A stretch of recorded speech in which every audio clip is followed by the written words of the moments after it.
The first time I saw my own face on someone else's phone screen, I nearly drove my truck into a mailbox. Not my phone. Hers.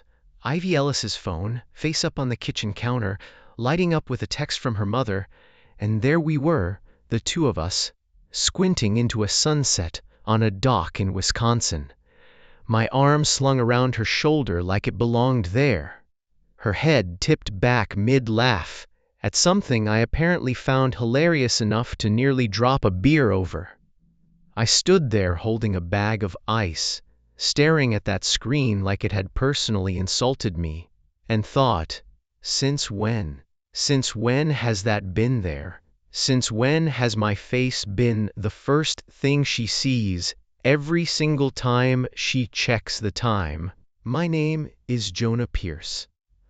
I was 29 years old, a landscape architect who spent his days convincing wealthy homeowners that native grasses were more interesting than a fountain shaped like a lion, and up until that exact moment in that exact kitchen, I had considered myself a reasonably self-aware man. I knew my own feelings. I cataloged them the way I cataloged plant species, labeled them, filed them into drawers I didn't open, and somewhere in one of those drawers, unlabeled, ignored for the better part of 4 years, sat one very large, very inconvenient truth.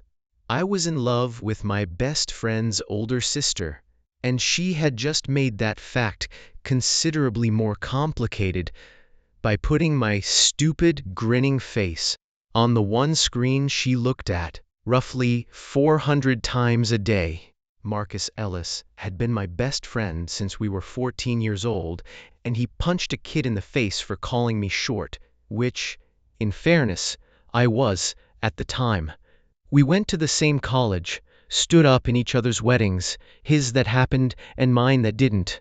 Marcus was loud, generous, allergic to subtlety, and completely oblivious to the fact that his older sister was the reason I had turned down 2 separate relationships in my 20s, because neither woman made my chest do the thing Ivy's laugh did from across a crowded room.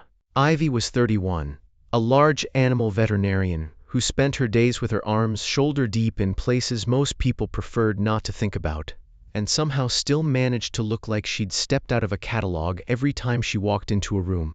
She had dark red hair that never quite behaved, a dry, deadly sense of humor that made grown men reconsider their entire personalities, and a habit of looking at you like she already knew the answer to whatever question she was about to ask, so you'd better not lie to her.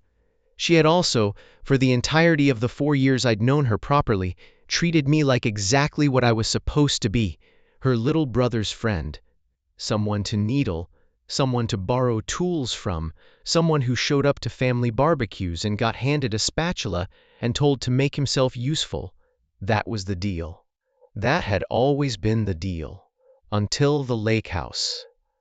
Hashtag Part 1. The photograph. The Ellis family owned a place on a lake 2 hours north of the city. A rickety 3-bedroom cabin with a dock that groaned every time you stepped on it, and a screened porch that smelled permanently of citronella and old paperbacks.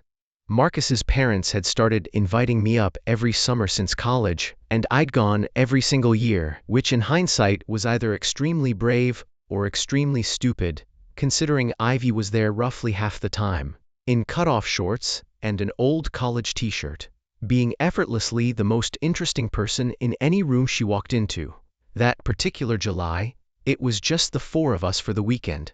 Marcus, his fiancée Dana, Ivy, and me. Marcus's parents had bailed at the last minute for a cruise they'd won at a charity raffle, which meant no buffer, no built-in adult supervision, just 2 couples who weren't actually a couple pretending everything was normal while I quietly lost my mind over sunscreen and bug spray.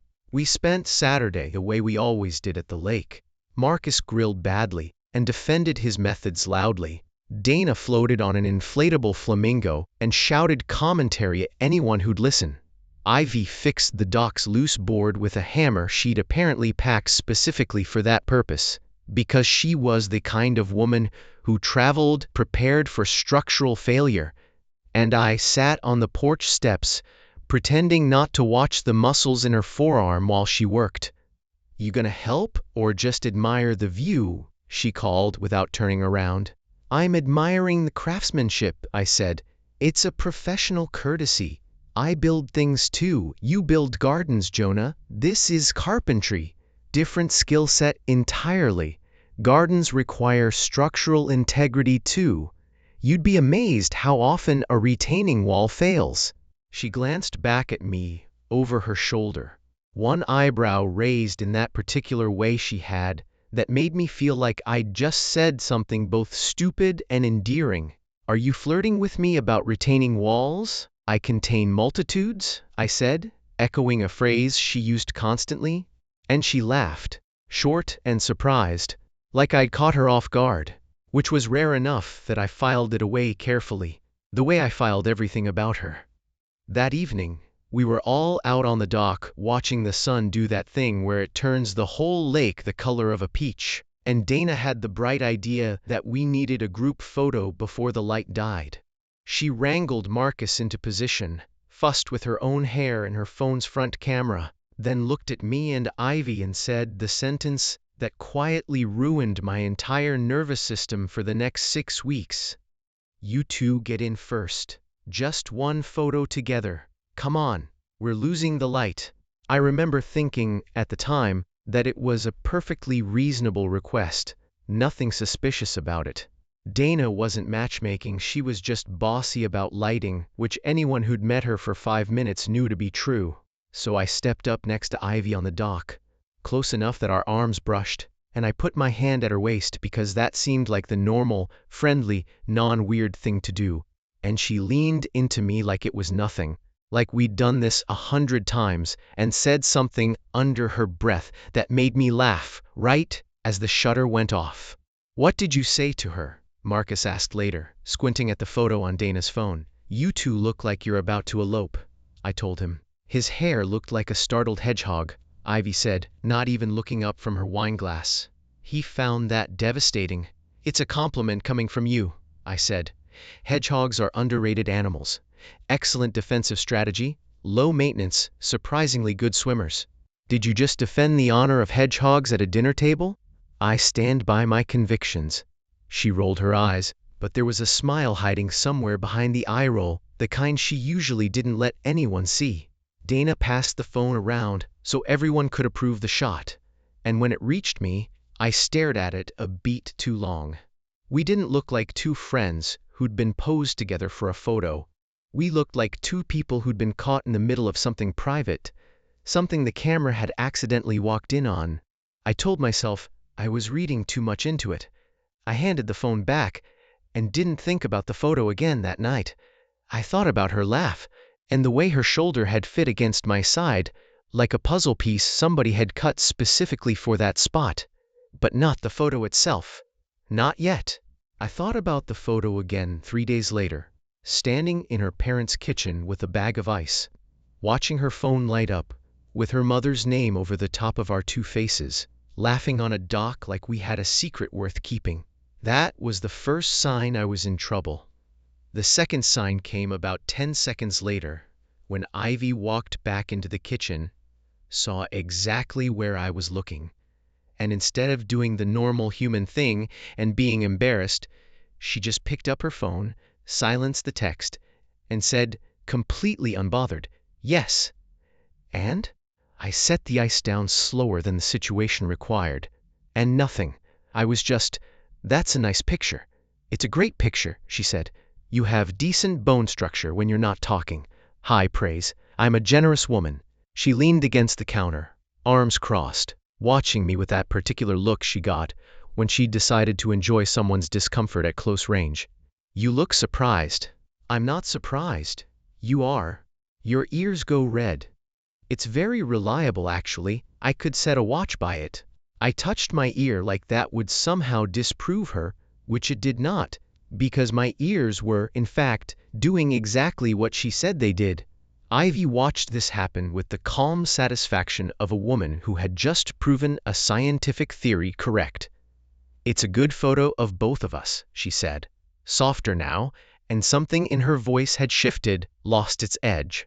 "I don't have a lot of those. Photos where I look like I'm actually having fun instead of performing having fun."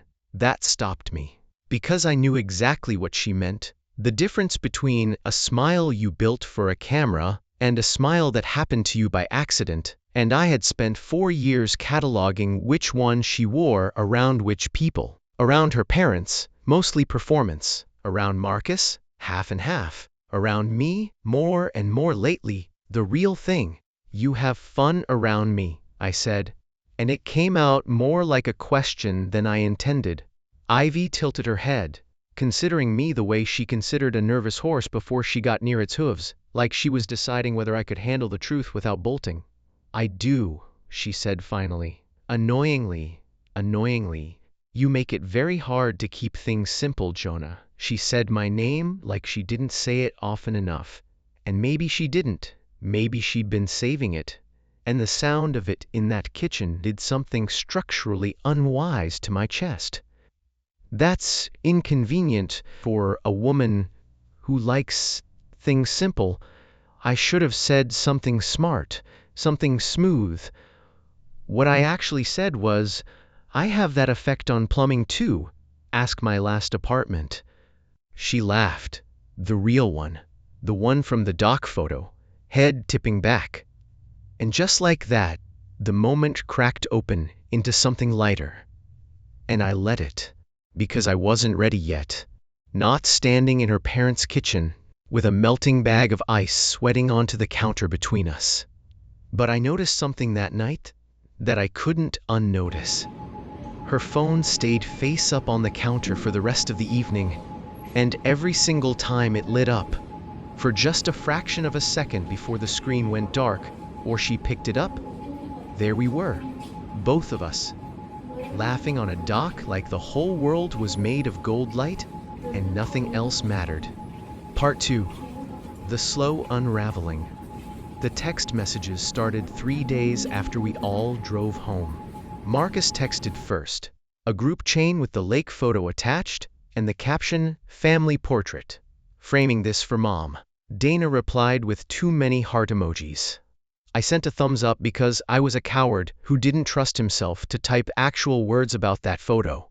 Then, 20 minutes later, Ivy texted me directly. Not the group chain, just me. "Ivy, my mother has decided this is her new favorite picture of me, and has informed me she's printing it for the hallway. You're going to be in my parents' house forever now. Hope you're prepared for that level of commitment." I stared at that text for a genuinely embarrassing amount of time before responding. I've been in that hallway before. There's a photo of Marcus at age 6 wearing your mom's wedding veil. I can handle it. Ivy, that photo exists to keep him humble. Yours exists because apparently I look radiant next to you. Direct quote from my mother. And now I have to live with that information forever. Radiant is a strong word for a woman who spent that entire weekend threatening to feed me to a snapping turtle. Ivy, both things can be true. I contain multitudes. I read that message probably 11 times. I was sitting on my couch, alone, in an apartment that suddenly felt very quiet, grinning at my phone like an absolute lunatic, and somewhere in the back of my mind, a small, sensible voice was saying, "Be careful. Be very careful. This is Marcus's sister. This is the woman who has never once in 4 years given you a single real signal. Don't build a house on a foundation of one photograph and a compliment about bone structure." I did not listen to the sensible voice. I never really do. Over the following weeks, something shifted between us that I couldn't quite name, but absolutely could feel. The way you feel weather changing in your knees before the sky actually does anything about it. Ivy started texting me first. Not about Marcus, not about family logistics, just things. A picture of a dog she'd treated that day with a cone around its head, looking personally betrayed by the universe. Captioned, "This is you when I win an argument." A complaint about a client who'd insisted his horse was just being dramatic about a fractured leg. A question, completely out of nowhere, about whether I thought oak trees or maple trees had a better personality, which led to a 40-minute argument that ended with neither of us conceding anything and both of us laughing too hard to keep typing. Some nights, she'd send me photos from her clinic. Weird XRAYs. A cat wearing a cone shaped like a lampshade. A llama that had apparently developed a personal vendetta against her specifically. Other nights the texts got quieter, more careful, the kind you send at 11 p.m. when you're deciding how much of yourself to show someone. Ivy, do you ever think about how we spend our whole lives building routines, and then one random Tuesday completely rearranges everything you thought you knew about yourself? Me? That's oddly philosophical for a woman who just sent me a photo of a llama giving her the finger, metaphorically speaking. Ivy, llamas contain multitudes too. Answer the question. Me, yeah, I think about that a lot actually. More lately than usual. Ivy, define lately. Me, since July, roughly. Since a doc. There was a long pause after that one. Long enough that I set my phone down and paced my kitchen twice, convinced I'd said too much, convinced I'd finally tipped my hand too far, and she was going to gently, kindly, devastatingly let me down. Then my phone buzzed again. Ivy, yeah. Me too. Good night, Jonah. She didn't elaborate. I didn't ask her to.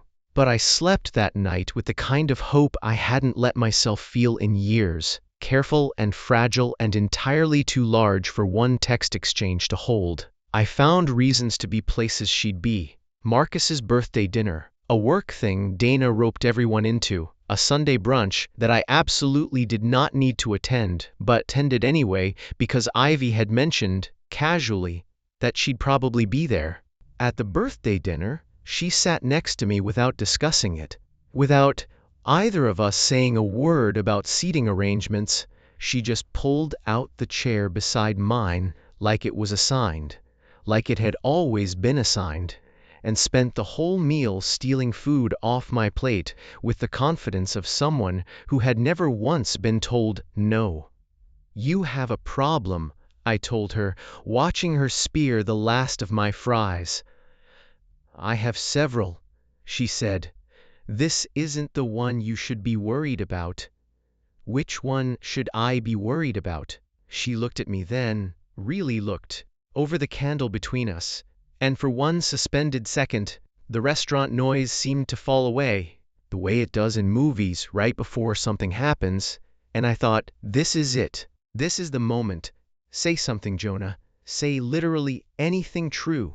Then Marcus, 3 seats down, loudly announced that he'd once eaten an entire birthday cake by himself in the 8th grade, and Dana demanded proof, and the moment dissolved into chaos, and Ivy just smiled at me, small and private, like we'd shared a secret that nobody else at the table had been allowed to hear. Later that same night, walking her to her car in the restaurant parking lot, the fall air sharp enough to make her pull her jacket tighter, she stopped beside her driver's door and looked up at me with an expression I hadn't seen from her before.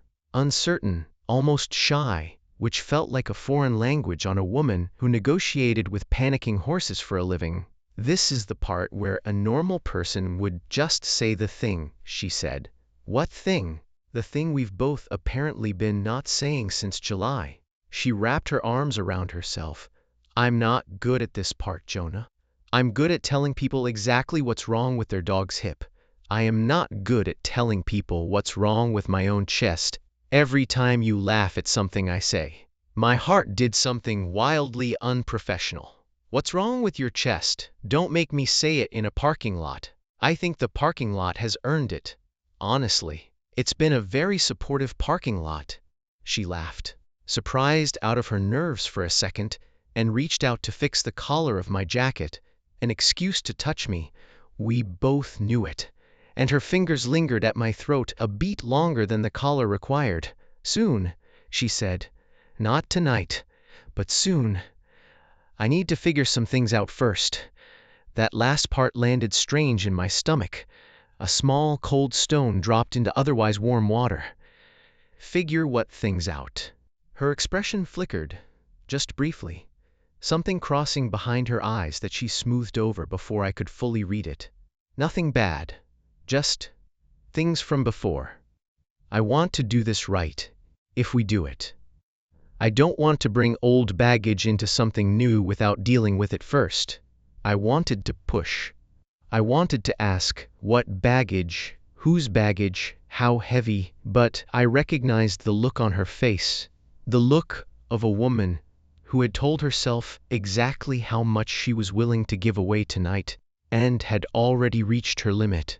So I let it go, kissed her cheek because that felt like the only thing available to me at the time, and watched her drive away with more questions than I'd had an hour earlier. That was the pattern for weeks, almost saying something, almost touching, almost admitting.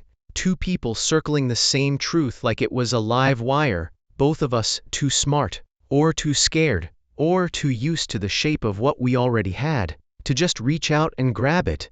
I told myself I was being respectful, careful, that Ivy deserved a man who was certain, not a man who was going to blow up a friendship group and a family dynamic on a hunch and a photograph. I told myself all of that very convincingly, right up until the night Marcus called me, drunk on his own engagement happiness, and said the thing that finally cracked me open. "You know she talks about you," he said, slurring slightly, phone clearly propped against something because his voice kept shifting distance. "Ivy. She never talks about guys. Never.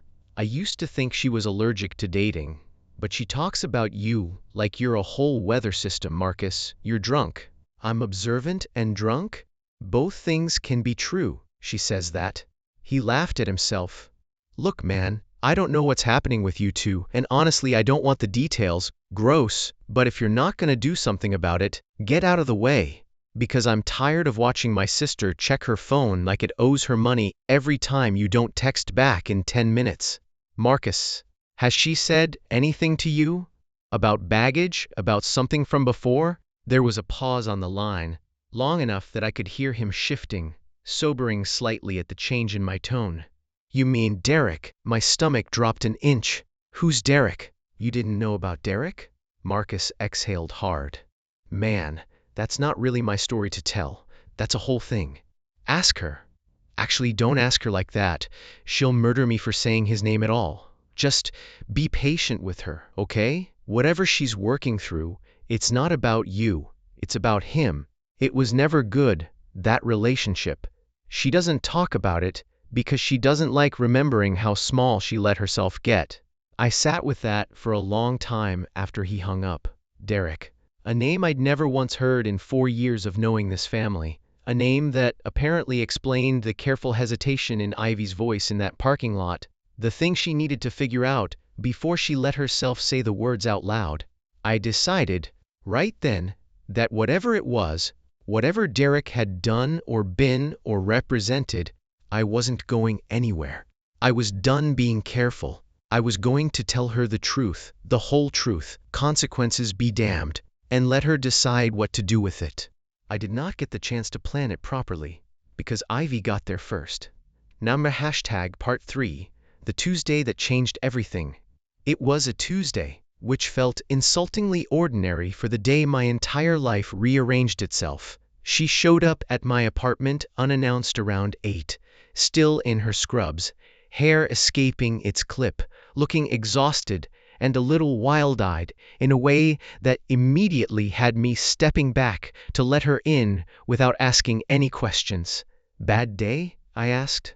"I lost a foal today," she said, dropping onto my couch like her legs had simply stopped negotiating with her. Nothing anyone could have done. Owners devastated. I'm devastated. I drove around for 45 minutes trying to figure out where to go, and I ended up here, which I want on the record I find extremely annoying. I sat down next to her, close but not touching, giving her the room she'd need if she wanted it. Why annoying? Because my apartment has my bed and my wine and my dog in it. And instead, I drove 15 minutes out of my way to sit on your extremely mediocre couch. She looked at me sideways. You need a new couch, by the way. This is an insult to the concept of sitting. Noted. Why here, Ivy? She was quiet for a second, staring at her hands, and when she spoke again, her voice had lost all its usual armor. Because you're the person I wanted to see. That's the whole answer. I had a terrible day, and the only thing that sounded like it would actually help was your stupid face and your stupid couch, and I've been trying not to think too hard about what that means for about 2 months now. My heart did something that would have alarmed a cardiologist.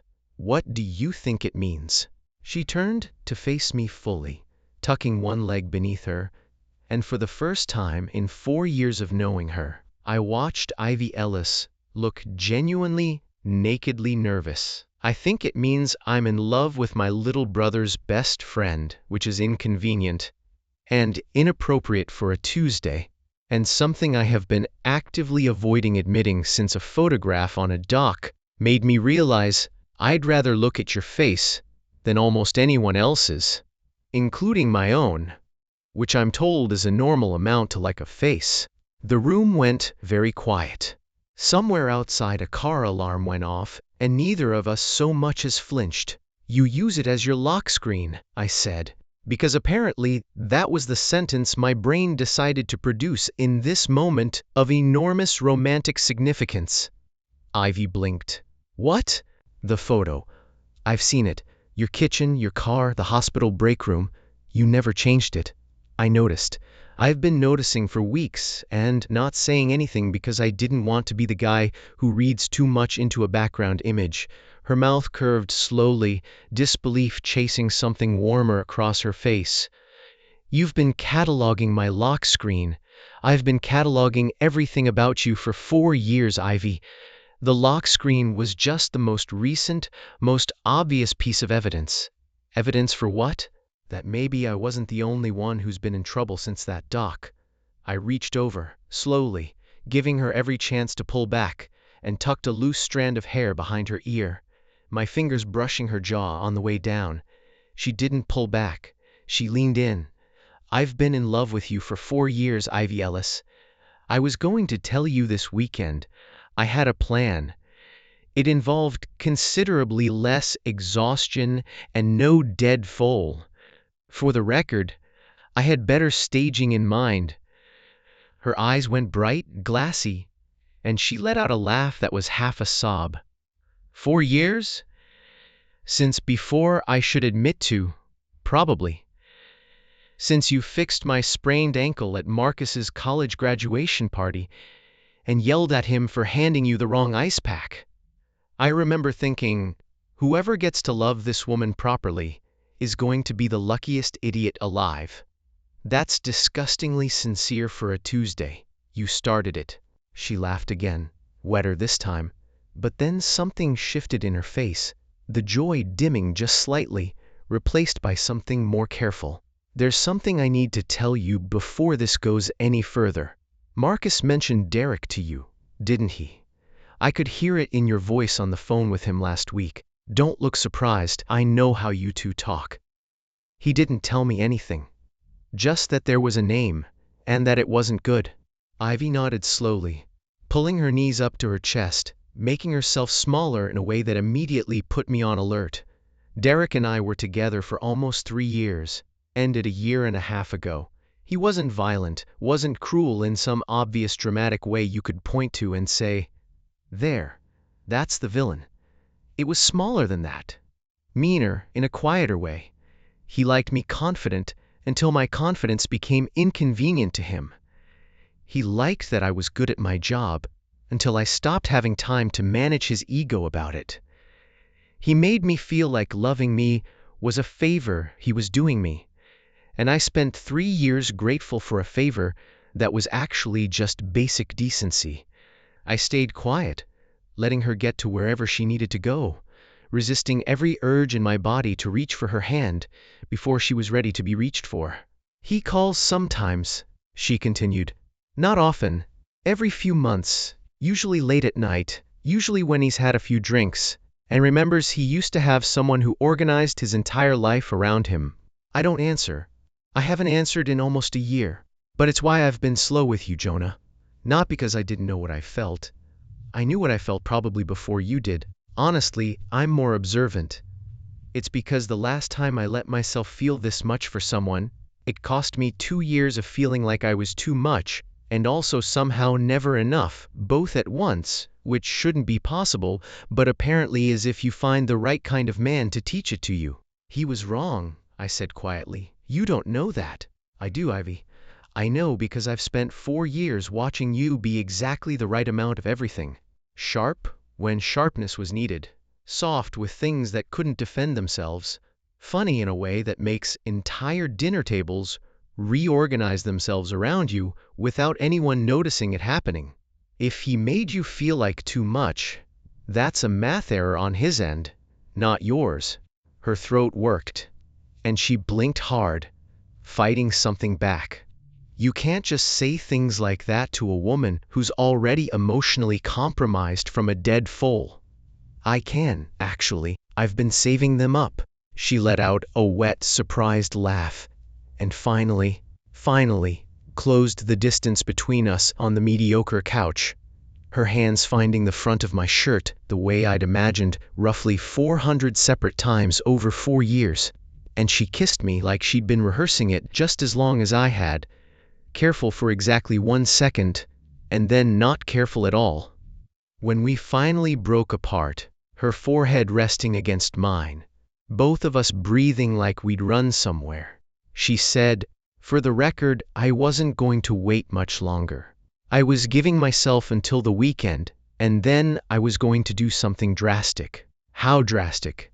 I was going to steal your phone and put a photo of myself as your lock screen without asking, so you'd have to deal with the emotional consequences the way I've been dealing with them for weeks.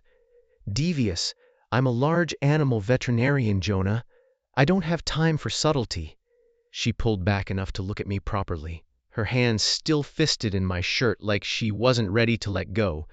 Might never be ready to let go. I really do love you. I need you to know that wasn't just the terrible day talking, and it wasn't just Derek's ghost pushing me towards someone safe by comparison.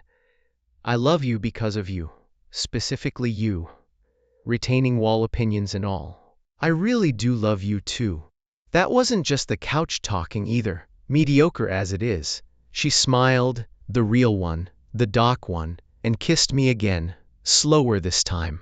A decision instead of a collision, and somewhere in my chest, 4 years of careful, filed away, unlabeled feeling finally came unstuck all at once. Part 4. Learning each other in daylight.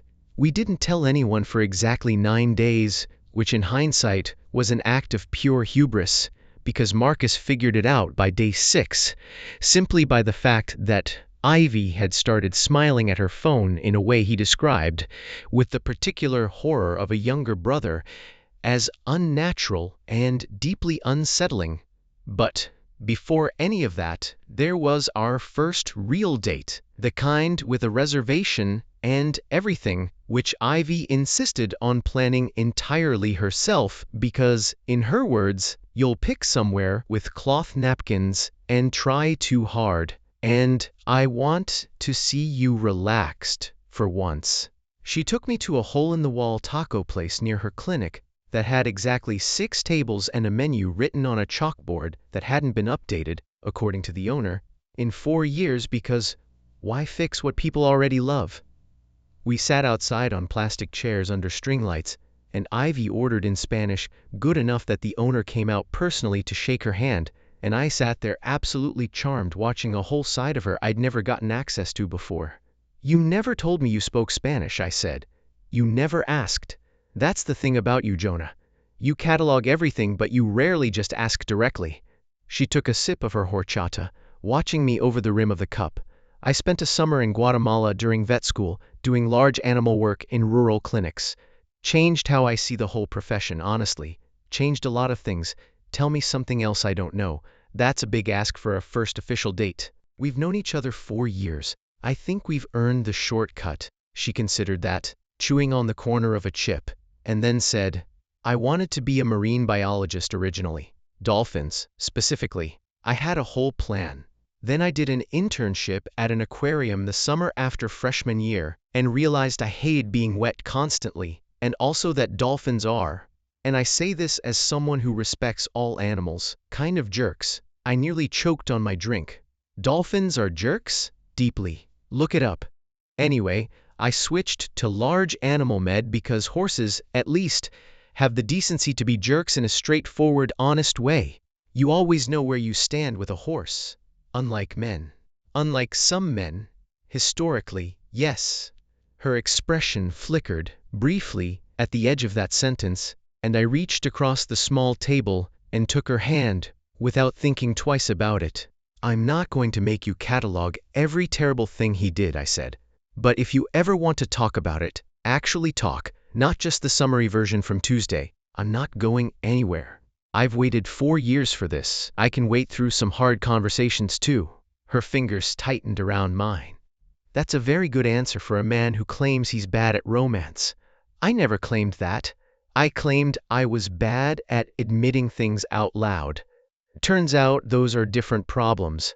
She laughed, and the rest of the night unfolded easy and warm, the kind of date where the hours slide by without either person checking a clock, where the conversation moves from dolphins to childhood pets to a genuinely heated debate about whether cereal counted as soup, which Ivy argued with the same intensity she probably brought to emergency surgeries. When I walked her to her car afterward, she stopped beside the door, exactly like she had weeks earlier outside the restaurant. Except this time there was no hesitation left in her face. Say the thing, she said, the parking lot thing. Finish it properly this time. I stepped closer, close enough to feel the warmth coming off her despite the cool night air. I love you, Ivy Ellis.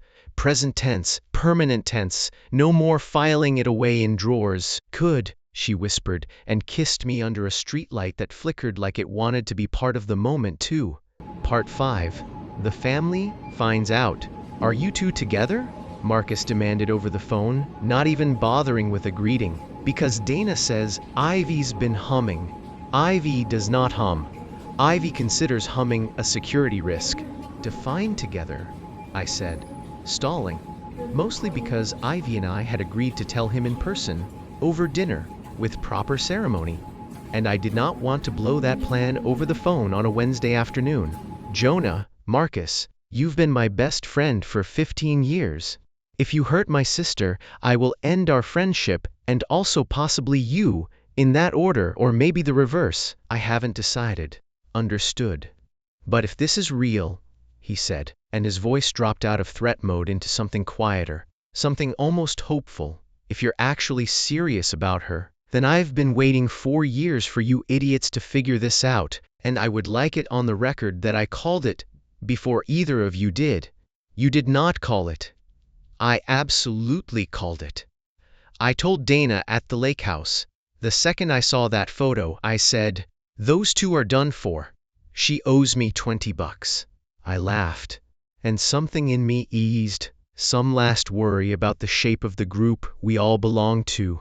Whether adding this new thing between Ivy and me would fracture something that had taken years to build.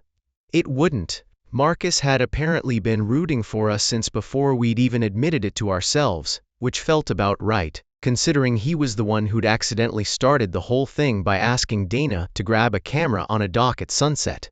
We told the family properly 2 weeks later, at a Sunday dinner that Ivy's mother had clearly suspected was coming, because she'd made an extra dessert, and kept looking between us with the barely restrained glee of a woman who had, in fact, already framed that lake photo for the hallway, and had been waiting patiently for reality to catch up to her decorating choices. So, she said, setting down a pie, with the calm precision of someone dropping a diplomatic ultimatum, should I start referring to Jonah as more than a family friend? Or are we all still pretending? Ivy, sitting beside me with her hand resting easily on my knee under the table, looked at her mother without a hint of embarrassment. "We're together, Mom. Officially." As of a few weeks ago, her mother set down the pie server, pressed both hands to her chest, and said, with the theatrical relief of a woman who had genuinely been holding her breath for years, finally, in a tone that could have powered a small city. Marcus, from across the table, raised his water glass. $20, Dana. Pay up. That is not what finally means in a healthy family dynamic, Ivy muttered. But she was laughing, leaning into my side, and I realized in that moment that I had never once, in 29 years of careful, guarded living, felt quite so completely and permanently chosen. Ivy's father, a quiet man who rarely commented on much of anything, set down his fork and looked at me directly for the first time all evening. "You took your time," he said, not unkindly. "I did, sir." "Good. Means you thought it through. I don't trust men who fall fast. Falling fast usually just means falling careless." He picked his fork back up. "Welcome to the family, officially. You've basically been in it for years. This just makes the paperwork honest." The whole table dissolved into noise after that, Marcus recounting increasingly exaggerated versions of the lake house weekend, Dana producing actual photographic evidence on her phone to settle arguments, Ivy's mother already planning what she called an appropriately understated engagement party 18 months before there was any engagement to speak of, which made Ivy groan into her water glass and made me, privately, quietly, start thinking about rings. Part 6. When the past calls back. 3 weeks into officially being together, Ivy's phone rang during a quiet Friday night at her apartment, the two of us tangled together on her actual, non-mediocre couch, halfway through a movie neither of us was really watching. She glanced at the screen and went very still. "Who is it?" I asked. "Derek," she said, the name flat, careful, the way you'd announce a diagnosis you already knew the treatment for. "He hasn't called in months. I thought that was done. Do you want to answer it?" "No." She let it ring out, set the phone face down on the coffee table, and exhaled slowly. "He probably saw something. I haven't posted anything, but Dana has, and small towns and small social circles have a way of finding out things whether you want them to or not." 10 minutes later, a text came through. Ivy picked up her phone, read it, and her jaw tightened in a way I'd never seen from her before, not even on the worst days at the clinic. "What did he say?" She turned the phone toward me without a word. "Heard you moved on fast. Guess I should have known you'd end up settling for someone safe and boring the second I wasn't around to keep things interesting." Anger rose in me, hot and immediate, and entirely useless in that moment, because Ivy wasn't looking for my anger, she was looking at me carefully, weighing to see how I'd react, like some part of her still expected men to make her feelings about themselves. The second things got complicated, I took a breath before I spoke. "That's not about me. That's a man trying to make himself feel powerful from a distance, because he can't stand that you're happy without him." Her shoulders dropped, some tension leaving her that I hadn't fully registered until it was gone. "You're not going to tell me to block him or confront him or handle it for me?" "I mean, I'd very much like to handle it for you, in a way that involves several strongly worded sentences," I said. "But it's not my call to make." "What do you need from me right now?" She considered the question seriously, the way she considered everything, and finally said, "I need you to not make this into a thing I have to manage on top of everything else. I've spent a long time being the one who handles feelings, mine and other people's. I just need you to sit here and be steady while I figure out what I want to do about it." So I did. I sat there, arm around her, saying nothing, while she typed and deleted 3 different replies before settling on one simple line: "Please don't contact me again." Then she blocked the number entirely. set the phone down, and let out a long breath like she'd been holding it for over a year. That's the first time I've actually blocked him, instead of just ignoring him, she said quietly. I don't know why I never did it before. Because part of you was scared that closing the door completely meant admitting how much space he'd taken up, I said. That's not weakness, Ivy. That's just how doors work sometimes. They're heavier when there's history behind them. She looked at me for a long moment, something soft and slightly stunned in her expression.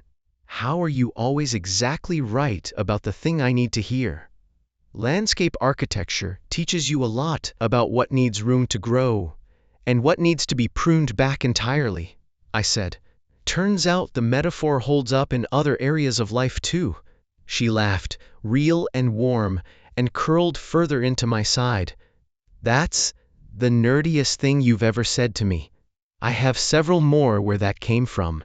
I'm counting on it. We finished the movie, or pretended to, and later that night, lying in the dark with her head on my chest, she said quietly, "Thank you for not making tonight about proving something. Derek always made everything a competition, even the parts that should have just been comfort. I'm not interested in competing with a ghost," I said. "I'm interested in being here. That's the whole plan." She fell asleep not long after, and I lay there a long time listening to her breathe, thinking about how strange it was that the same photograph that had started unraveling 4 careful years of restraint had also, somehow, become the thing that finally let her put an old door shut for good. #Epilogue. The frame on the mantel. We got married the following autumn at the lake house, on the dock, because neither of us could imagine standing anywhere else to make it official. Ivy's mother, true to form, had the original photograph enlarged and framed and set on an easel near the guest book, right beside a second frame, holding the proposal photo Dana had captured. The 2 images sitting side by side, like bookends to the whole story. Marcus gave a best man speech that somehow managed to be both genuinely moving and deeply embarrassing, recounting in detail the $20 bet he and Dana had made at that very dock 2 years earlier, and how he'd spent the better part of 4 years watching his best friend and his sister circle each other so carefully, so quietly, that he'd started to wonder if either of us would ever say the words out loud without an act of God intervening. "Turns out," he said, raising his glass, phone camera flashing from every direction, all it took was one photo and about 4 years of emotional constipation. Some of us just need more time than others to catch up to the obvious.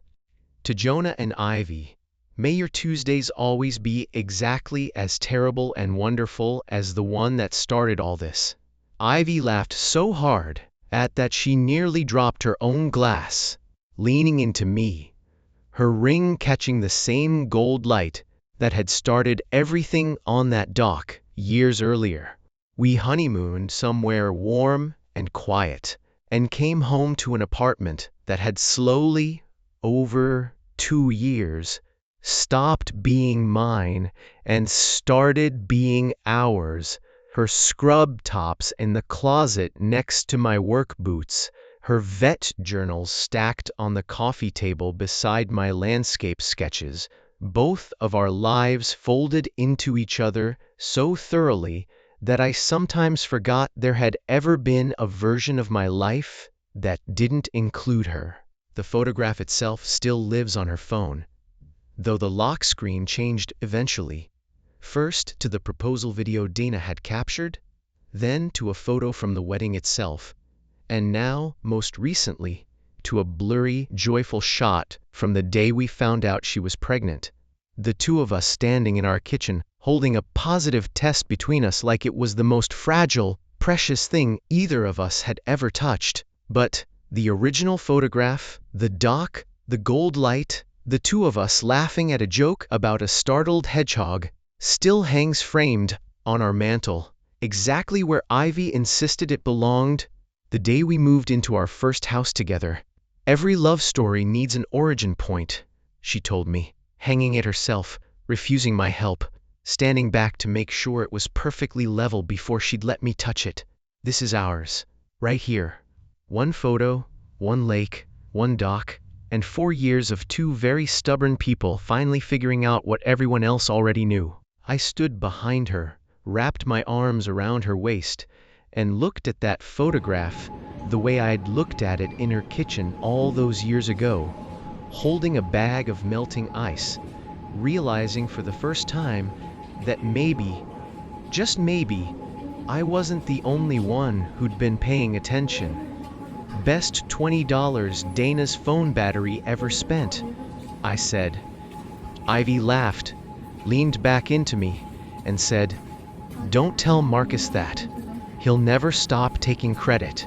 He never did.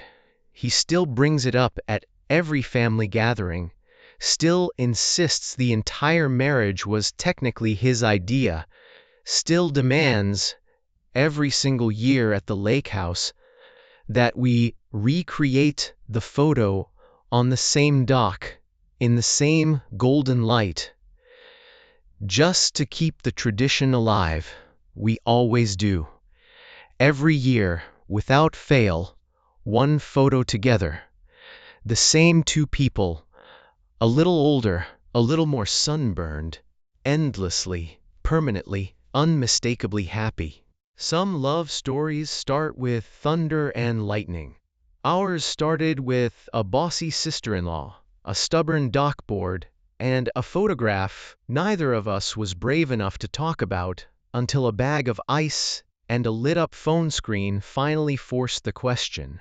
Sometimes that's all it takes. One photo, one honest Tuesday, one person finally brave enough to stop pretending they hadn't noticed.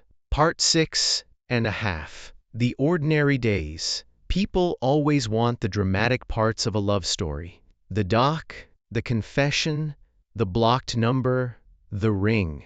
But if you'd asked me, in the months after that Tuesday on my mediocre couch, what actually convinced me this was the real, permanent thing, I wouldn't point to any of those moments. I'd point to the Tuesdays that came after them. The ordinary ones, the ones nobody films. There was the week Ivy had 4 emergency surgeries back to back, and came home each night smelling like antiseptic, too tired to talk. And instead of filling the silence, I just handed her a plate of whatever I'd made and let her eat in quiet on the couch with her feet in my lap. On the 5th night, she looked over at me, exhausted, mascara smudged from 12 hours in scrubs, and said, "You know most people would have tried to cheer me up by now. Told a joke, tried to fix my mood." "I know," I said. "I figured you had enough people to manage in a day. I didn't want to be one more thing you had to perform for." She'd gone very quiet after that, staring at me like I'd said something enormous, and later admitted that was the exact night she'd decided, privately, that she was going to marry me eventually, long before I'd worked up the courage to actually ask. There was the Saturday I tried to help her train a particularly stubborn draft horse for a client, and ended up flat on my back in the mud within 4 minutes. And instead of the sympathy I expected, Ivy stood over me laughing so hard she had to brace herself on the fence.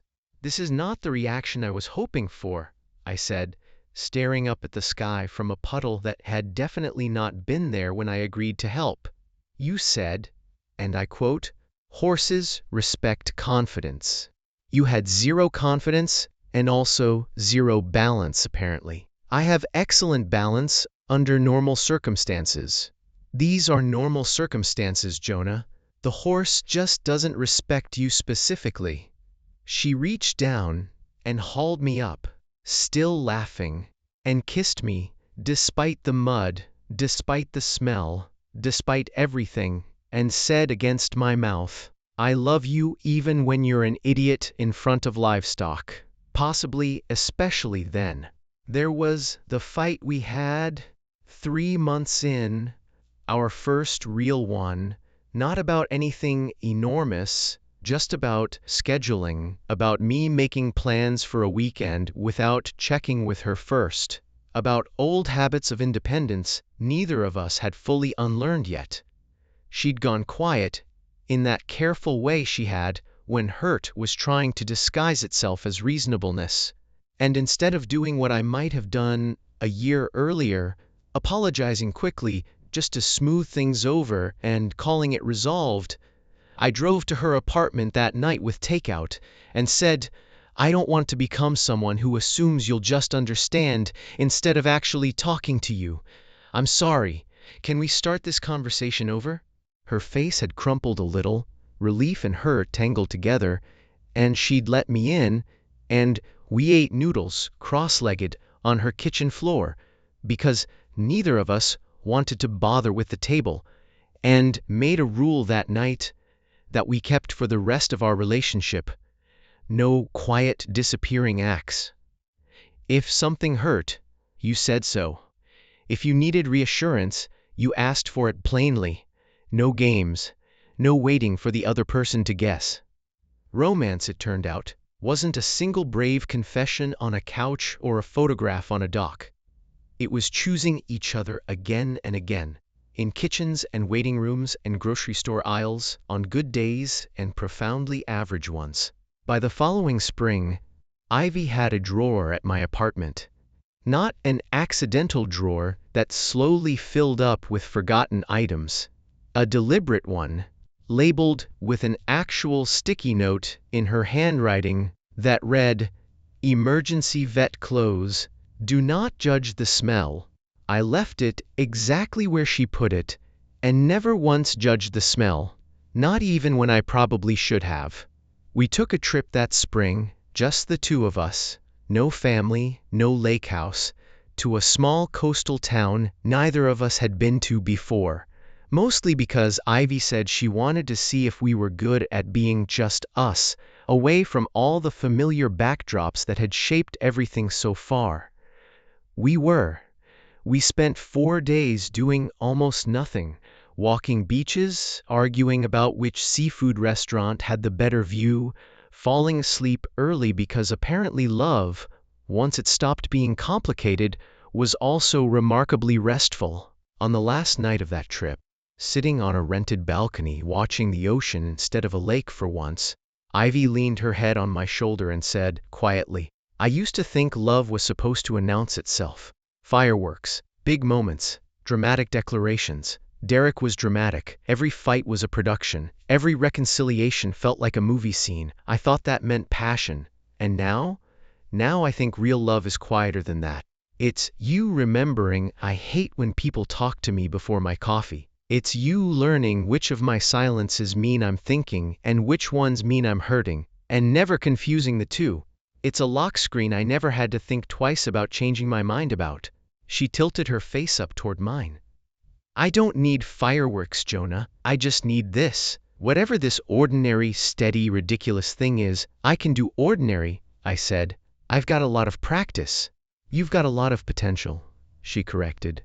"The ordinary part just took the right person to bring out."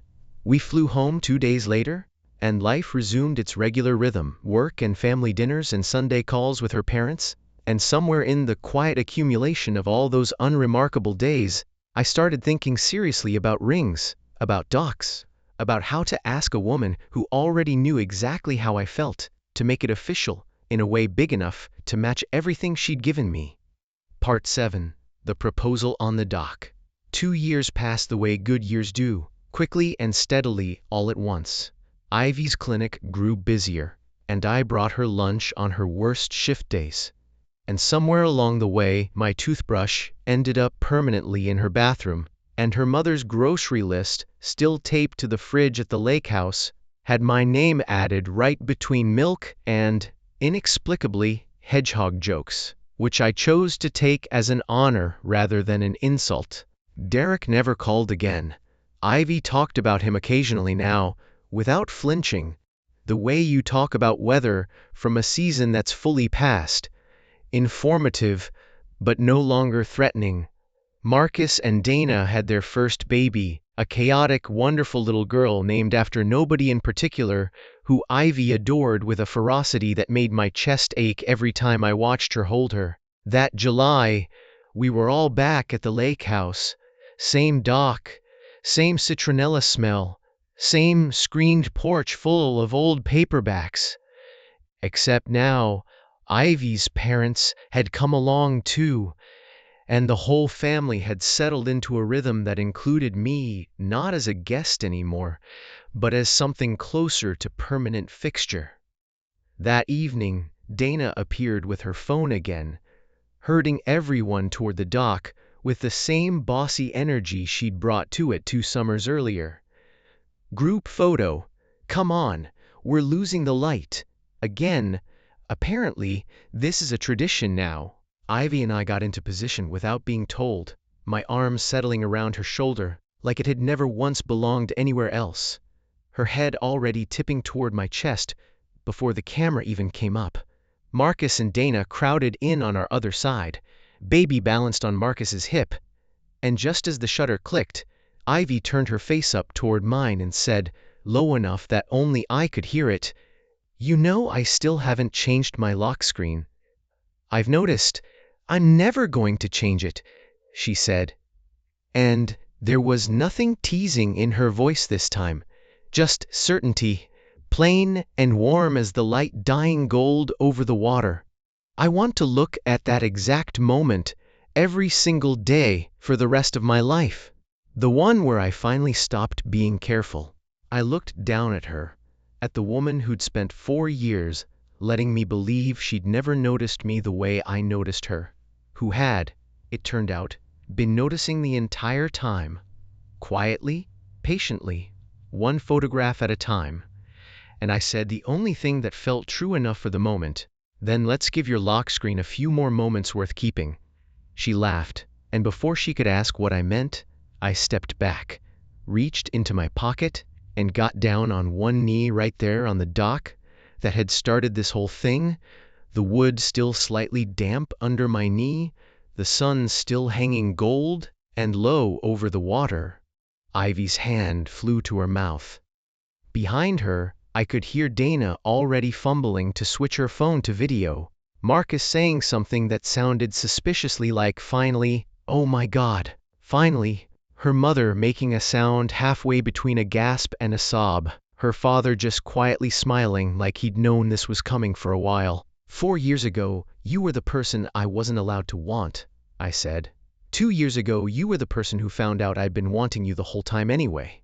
And every single day since then, you've been the person who makes me understand what people mean when they talk about being chosen instead of just tolerated. I don't have a clever line about retaining walls for this part. I just have the truth. I love you, Ivy Ellis. I want to be your lock screen and your terrible couch and every ordinary Tuesday for the rest of my life. Marry me? Ivy stared down at me, tears spilling freely now, and let out a laugh that was half sob. Entirely genuine. Exactly the one that had been living on her lock screen for 2 years. Yes, she said, before I'd even fully finished standing up. Yes, obviously yes, you absolute hedgehog. Get up here. I did, and she threw her arms around my neck, and the whole dock erupted into noise. Marcus shouting something incoherent, Dana still filming and crying at the same time, the baby startled awake and immediately deciding to join the chorus. Ivy's mother already talking about venues before the ring had even settled fully on her daughter's finger. Later that night, after the noise had settled and everyone had gone to bed, Ivy and I sat on the same dock in the dark, her hand resting in mine, the new ring catching what little moonlight made it through the trees. You know, she said, Dana got the whole proposal on video. I already know what I'm doing with it. What's that? She smiled, tipping her head against my shoulder. New lock screen. Finally something to replace the old one. Took you long enough to give me a reason. To be fair, I said, you had a 4-year head start convincing yourself I wasn't paying attention.